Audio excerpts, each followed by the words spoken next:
Assalamualaikum dan hai semua.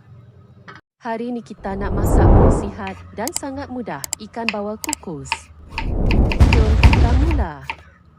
Pertama sekali, kita sediakan bahan utama untuk kuah kukus. Hiris bawang putih, cili padi dan halia nipis-nipis.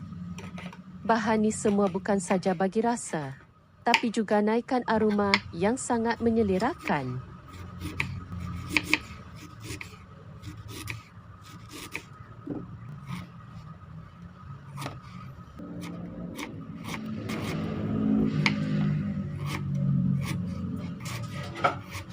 Kemudian, kita masukkan bahan yang dihiris tadi ke dalam mangkuk kecil.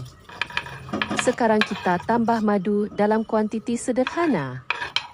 Madu ni bukan saja beri rasa manis semula jadi, tapi juga bantu seimbangkan rasa pedas dari cili dan rasa masam dari limau nanti. Kemudian tambah lada hitam.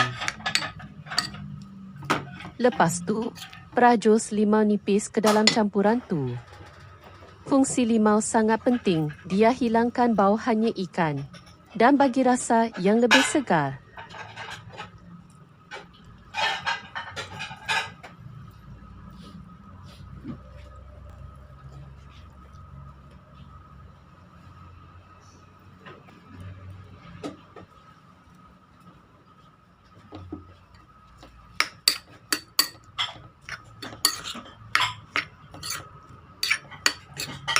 Tambah sedikit garam ikut cita rasa.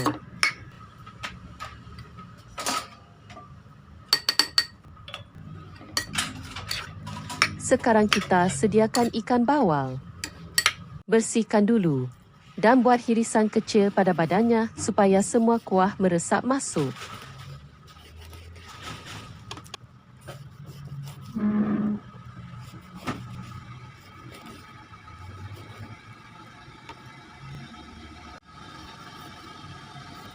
Letakkan ikan dalam pinggan kukus dan curahkan campuran madu, limau dan bahan hiris tadi atas ikan tu. Rata-ratakan.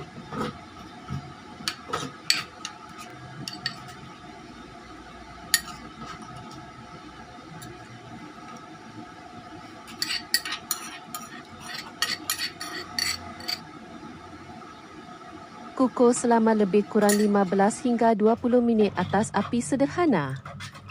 Jangan terlalu kuat, supaya isi ikan kekal lembut dan juicy.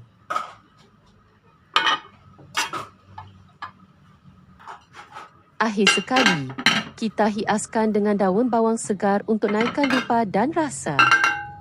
Siap untuk dihidang wangi, sihat dan sedap. Kalau suka video ni, jangan lupa tekan like, tinggalkan komen dan subscribe untuk lebih banyak resipi menarik. Terima kasih kerana menonton.